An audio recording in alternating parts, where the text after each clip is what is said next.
তোমার ইতিহাসের সাথে আজকের কাহিনীর সাথে রিলেশনটা কি? স্যার, আপনি আমাকে হায়ার করার পর থেকে মামা খুব টেনশনে আছে। কেন টেনশনটা? মানে আমি আপনার কোম্পানিতে যদি আবার একই কাজ করি। ফ্যাক্টরিতে তো বেশিরভাগই মেয়ে, আবার তুমি সেখানে গিয়ে কাহিনীতে আবার পুনরায় করবে না তো? সেটা করলে তো স্যার আপনি আমাকে স্যাক করবেন, আর সাথে মামাকেও স্যাক করবেন। আর আমি জেনে শুনে একই বই বারবার কেন করছি? ও, কথার যুক্তি আছে। তাহলে এখনকার কাহিনীটা কি? স্যার, মামা আপনাকে খুব ভয় পায়, আর এই জন্য ফার্মেসি থেকে স্ট্যাথোস্কোপ ধার করে এনেছে। আমাকে ভয় পাওয়ার সাথে স্টেথোস্কোপের সম্পর্কটা কি? আমি মামাকে অনেকবার বলেছি আমি এখন আর মেয়ে মানুষের প্রতি আমার কোনো ফিলিংস, মানে সেজন্য ভয়েরও কোনো কারণ নেই, কিন্তু মামা প্রমাণ ছাড়া কোনো কিছু বিশ্বাস করবেন না, আর তাই আমরা স্ট্যাথোস্কোপ নিয়ে দাঁড়িয়ে আছি। কাহিনীটা তো আমার মাথায় ঢুকছে না। কিন্তু আমার মাথায় ঢুকেছে। তোর মাথায় কি করে ঢুকছে? এই নতুন আইটেম, তোমার নাম রাসেল না? জি ম্যাডাম, রাসেল। এই নতুন আর পুরাতন আইটেম দিয়ে কাজ হবে না মিস্টার হাজবেন্ড, আমি তোমাকে এক্সপ্লেইন করছি। ওরা এখানে সুন্দরী মেয়ের জন্য অপেক্ষা করছে। সুন্দরী? সুন্দরী মেয়েদের কি হবে? নতুন আইটেম বলেছে, তার মনে মেয়েদের জন্য কোনো ফিলিংস নেই। এখন এখান দিয়ে সুন্দরী মেয়ে যাওয়ার সময় তার যদি হার্টবিট বাড়ে, তাহলে তো নতুন আইটেম মিথ্যে কথা বলছে। আর যদি না বাড়ে, তার মানে সে যা বলছে তাই সত্যি। এই যেটা বললো সেটা কি সত্য? এটাই কি তোমাদের কাহিনী? জি স্যার, এই অবস্থায় আমাদেরকে আপনারা দেখছেন, আমি আন্তরিকভাবে এই জন্য দুঃখিত, আর আমাদের বেয়াদবি মাফ করবেন স্যার। কিন্তু তোমার ফিলিংস আছে কিনা এটা প্রমাণ হওয়া দরকার। কিন্তু স্যার এটা প্রমাণ করবো কিভাবে? আমরা তো অনেকক্ষণ ধরে এখানে দাঁড়িয়ে আছি, একটা মেয়ে মানুষও দেখতে পাই। মিস্টার হাজবেন্ড, তুমি রিক্সা থেকে নেমে স্টেথোস্কোপটা তোমার কাছে নাও, নিয়ে ওই নতুন আইটেমের হার্টবিটের উপর দাও। কেন ধরলে কি হবে? যদি তার হার্টবিট বাড়ে, তার নতুন আইটেমের চাকরি গন। আর যদি না বাড়ে, তাহলে সে সত্যি কথা বলছে। স্যার, আমার চাকরিটা? আরে রাখো তোমার চাকরি, আগে স্টেথোস্কোপটা দাও।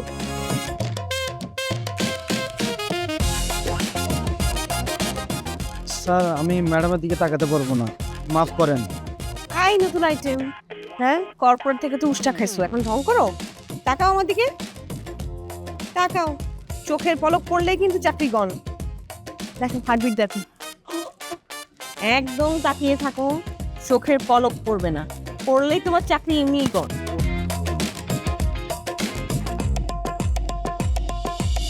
মিস্টার হাজবেন্ড, হার্টবিটের কি অবস্থা? সব নর্মাল। কোথায়? তাহলে তো সব ঠিক আছে। ঠিক আছে, ডাক্তারের জিনিসপত্র ফেরত দিয়ে রিক্সায় আস। স্যার, আমাদের চাকরিটা? আরে তোমাদের চাকরি সলিড থাকবে, অসুবিধা নেই। চলে নিতিন, চলে চলে থাকো। Right.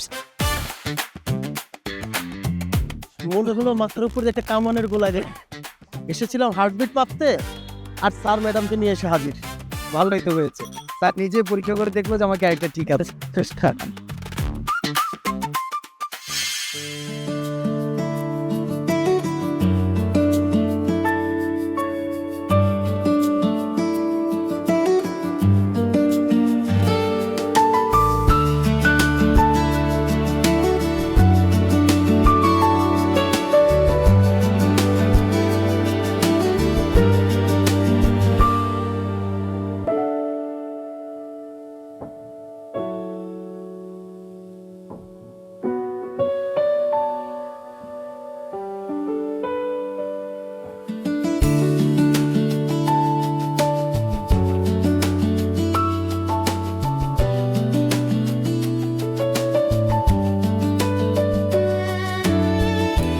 Thank you so much.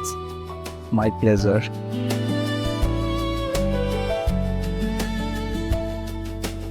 এইভাবে কি দেখছেন? আসলে আমি কখনো কোনো ছেলের সাথে এভাবে বাইরে কোথাও দেখা করিনি। আমি না কারোর সাথে এভাবে ফর্মালি কখনো দেখা করিনি।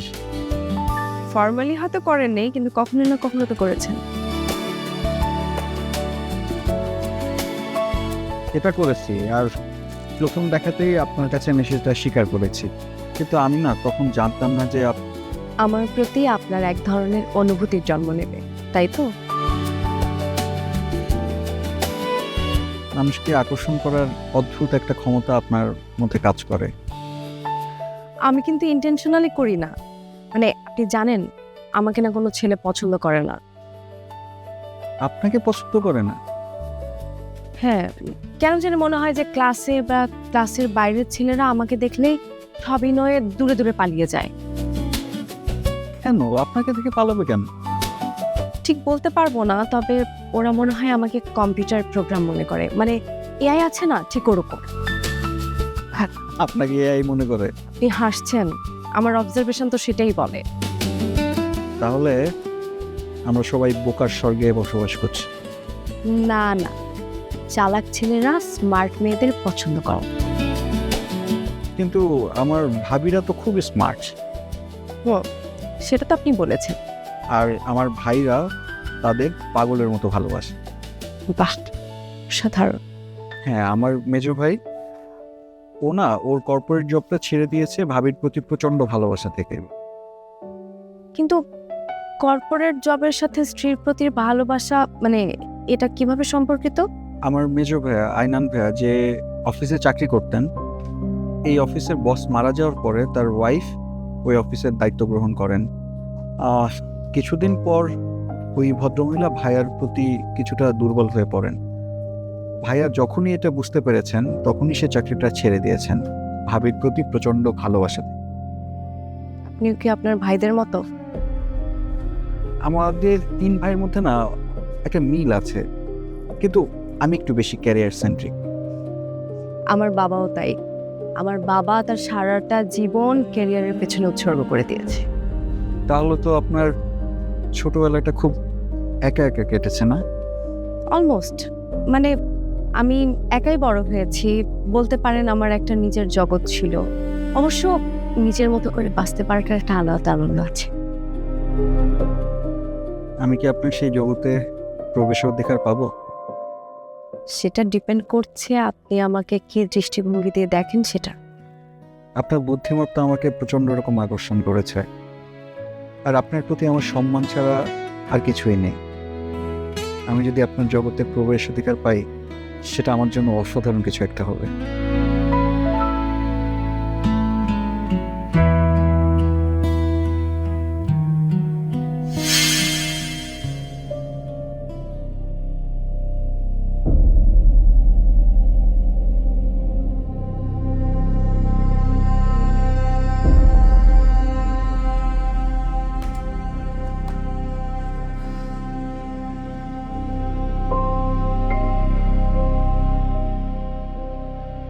না ভাবি, আমি না হিসাবটা কোনোভাবে মিলাতে পারছি না।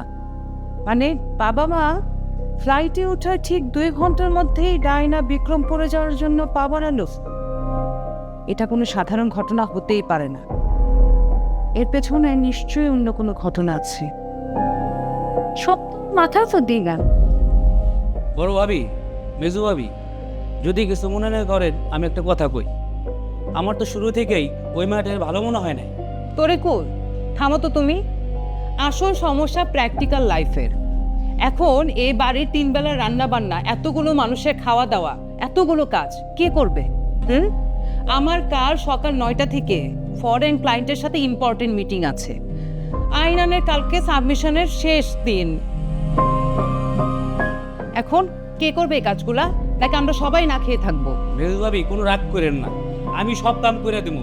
ঘর মোছা, ঝাড়ু দেওয়া, তরকারি কাটা, থালা বাসন ধোয়া, এই সব কাম আমি করবো, কোনো টেনশন নিয়েন না। ওই খালাম্মা মতো খালি ওই পরিমাণ মতো লবণ দেয়া, ঠিক মতো রান্না করা, ঠিক মতো মশলা দেওয়া, এইসব কাজটা আমি একটু পারুম না। কাল শেষমেশ দেখা গেল ওই তরকারি মুখে নিতে পারবেন না। হয়েছে, তোমার আর কিচ্ছু করতে হবে না। আমি আছি কি জন্য? ওই রান্না বান্না আমিই করব। আর তুমি কেন এত টেনশন করছো বলো তো? আমি আছি না।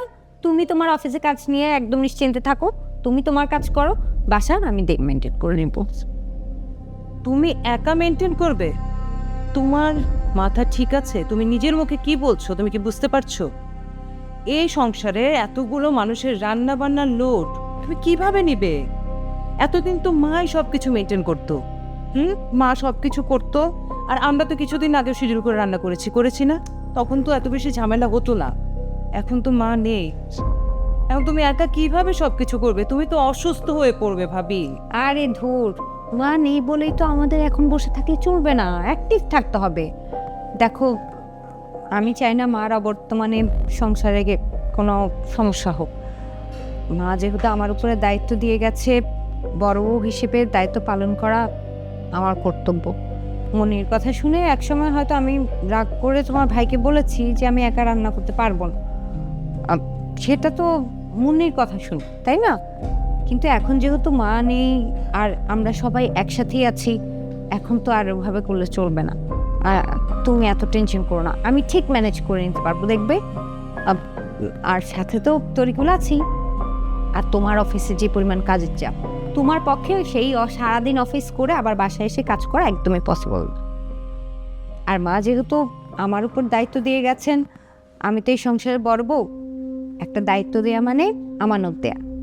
এই সংসারটা এখন আমার কাছে আমানত, আমি তো আমানতের খেয়ানত করতে পারবো না, তাই না? আমি এখন যেভাবেই হোক আমার আমানত আমি রক্ষা করব। ভাবি, আমি না বুঝতে পারছি তুমি আমার অফিস নিয়ে এগুলো নিয়ে টেনশন করছো, কিন্তু ভাবি একটা কথা বলি, তুমি তো রোবট নও। তোমার তো একটা ব্যক্তিগত জীবন আছে, তোমার তো একটা মানসিক মানে এত কাজ যদি তুমি করো, তুমি তো মানসিক দখল তুমি সহ্য করতে পারবে না। একটা টাইমে গিয়ে দেখা যাবে তুমি ডিপ্রেসড হয়ে গেছো। কোনো প্রেশার না শেষা, কাল থেকেই আমি কোন দিন কি রান্না হবে না হবে, কি বাজার হবে, কোন সপ্তাহে কি করতে হবে, সপ্তাহের পুরো লিস্ট আমি রাতে বসে করে ফেলবো একটা ডায়েরির মধ্যে। তাহলে দেখবে কাজ সহজ হয়ে গেছে।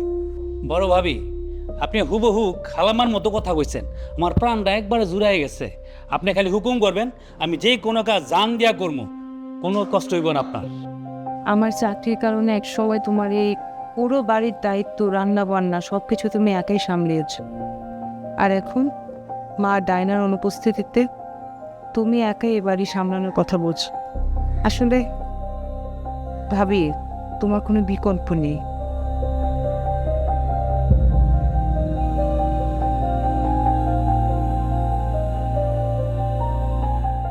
মিস্টার হাজবেন্ড, তোমার চান্দি কি ঠান্ডা আছে?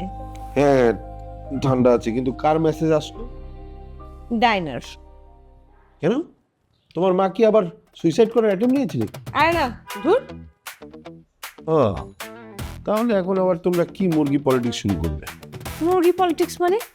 আমরা তো চিকেন পলিটিক্স করি না, মাঝে মাঝে আমি আর মা কিচেন পলিটিক্স করি। কিচেন পলিটিক্স মানে রান্নাঘরের রাজনীতি। আমি জানি কিচেন পলিটিক্স মানে হচ্ছে রান্নাঘরের পলিটিক্স। আমি ঢাকা ইউনিভার্সিটিতে ফিজিক্সে মাস্টার্স করেছি, আর এই ফিজিক্স ডিপার্টমেন্টে চান্স পাওয়ার জন্য আমার মাথায় কি পরিমাণ হিসাব নিকাশ বের করতে হয়েছে সেটাও নিশ্চয়ই জানো। জানি তোমার মাথায় অনেক বুদ্ধি। তোমার মাথায় বুদ্ধি আছে বলেই তো আমি তোমাকে বিয়ে করেছি। আমার একজন বুদ্ধিমান হাজবেন্ড দরকার ছিল। তোর শাশুড়ি বাদ দাও তো, এখন বেশি পণ্ডিত হয়ে গেছে তুই। এই তরিকুল, অনেক রাত হয়েছে, এখন এখানে কি? যাও তুমি ঘুমাতে যাও, যাও, সকালে উঠতে হবে। না ভাবি, ভাইজানরা আসুক, আমি পরে যাই। আহা, আমরা তো জেগেই আছি, তুমি যাও, ঘুমাতে যাও। এ বড় ভাবি এত দায়িত্ব নিতে পারে, আমি এতটুকু পারুম না। হ্যাঁ, তুমি অবশ্যই পারো। আমার মনে হয় তুমি আমাদের জন্য 2 কাপ কফি বানিয়ে নিয়ে আসতে পারো। কি বলো ভাবি? কফি কেন, আপনারা কইলে আমি চানটা নিয়ে আইতে পারবো, ছাদে যাবো, খপ করে ধরে নিয়ে আসবো। এত কিছু লাগবে না, তুমি কি 2 কাপ কফি নিয়ে আসো, যাও।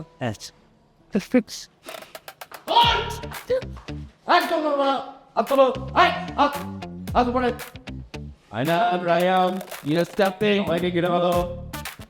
একযোগে যেন মালাতে না পারে। আমার কাছে মনে হচ্ছে আমরা একটা ইন্টারন্যাশনাল ক্রিমিনাল গ্রুপের আস্তানা আবিষ্কার করেছি। Yes captain. ক্যাপ্টেন, এই কাকে পেয়েছি? এ তো এই আন্তর্জাতিক অপরাধ চক্রের মূল হোতা ডন তরিকুল, যে কিনা আমাদের কিচেন ডিপার্টমেন্টের সব কিছু দেখাশোনা করে। আর এই দুজন হচ্ছে তার ডান হাত আর বাম হাত। আমি সরি ক্যাপ্টেন। মিসেস আরে বলুন তো, আপনাদের এই সিন্ডিকেটের নাম কি? লবণ মরিচ সিন্ডিকেট নাকি কিচেন পলিটিক্স লিমিটেড? বলুন প্লিজ, বলুন। এই রাখো তো তোমার ফাজলামো। মানে তোমরা কি ফ্লাইট থেকে আসছো নাকি সার্কাস করে আসছো বলো তো? ফ্লাইট থেকে না, আমরা এয়ারপোর্ট থেকে আসছি। বস। আচ্ছা, কফি চলবে? তরিকুল আমাদের জন্য কফি নিয়ে আসবে। না না না, এখন আর কফি খাবো না। জীবন মরণ সমস্যা, কি বলো? এটা শুনেই তো আমার পিলে চমকে গেল। আচ্ছা ভাবি, কি হয়েছে বলো তো? তোমাকে অফিসে প্রেজেন্টেশনের বদলে ইস্তফাপত্র দিয়েছে নাকি?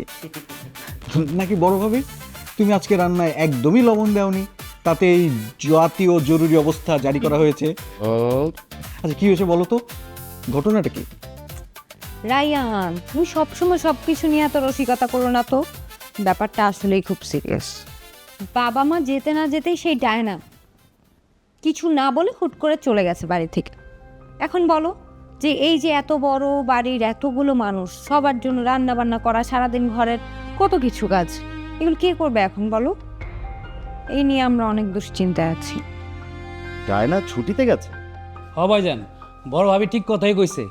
ডায়নার আসলে কোনো আত্মীয় মারা যায় নাই, এটা মিশা কথা। মিশা কথা কইয়া সে বিক্রমপুর চলে গেছে।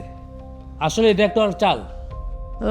আরে আমার ব্যোমকেশ, আমার ফেলুদা, ডায়না ছুটিতে গেছে তো তোমার কি হয়েছে? তুমি আছে না এবারে ডন। এক কাজ করো, তুমি কালকে থেকে ওই কোমরে গামছা বেঁধে রান্নাঘরে ঢুকে যাও। সমস্যা নেই, ডায়না সাবস্টিটিউট তুমি হবা, ভালো মানাবে। আর এই বাড়িতে যেহেতু এতদিন আছো, নিশ্চয়ই হাতের রান্নাও খুব একটা খারাপ হবে না। কে এটা আনার ঠিক বলেছি না? একদম ভাইয়া, দারুণ আইডিয়া। কালকে থেকে তরিকুলের নাম আর তরিকুল থাকবে না, তরিকুলের নাম হয়ে যাবে ডায়না 2.0। মেজো ভাইজান কি যে বলেন না, আমি হইলাম এই বাড়ির পুরানো মানুষ। বড় ভাবি দেখছেন মেজো ভাইজানের ফাজদামি, ওনার একটা কিছু বলেন। তোমরা না পারো বটে, এত বড় একটা সংকটের কথা বললাম আর তোমরা কিনা তরিকুলকে ডাইনা সাজানোর জন্য ব্যস্ত হয়ে পড়লে। মানে তোমাদের সাথে না কোনো সিরিয়াস কথাই বলা যায় না। আচ্ছা হয়েছে, অনেক হাসাহাসি হয়েছে, এবার যা তো, সবাই যার যার রুমে যা, ফ্রেশ হয়ে নে, অনেক রাত হয়েছে। কালকে থেকে আবার ব্যস্ততা শুরু।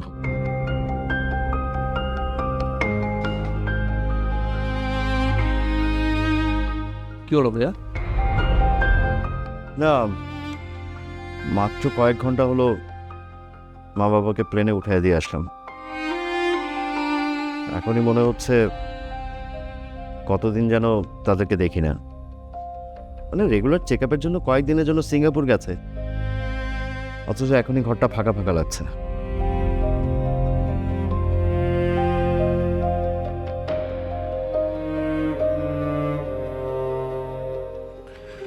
ভাইয়া এমনিতেই ভালো লাগছে না, তারপরে তুমি এইসব কথা বলছো। তোমার বাপের বাড়ি যাওয়া ক্যান্সেল? না না মিস্টার হাজবেন্ড, প্লিজ তুমি আমার সাথে এমন করো না। আমার কাছে মনে হয় ডায়না হচ্ছে মুন্নির নিয়োগ করা কোনো একটা স্পাই। কেন? এখন কি অনেক রাত?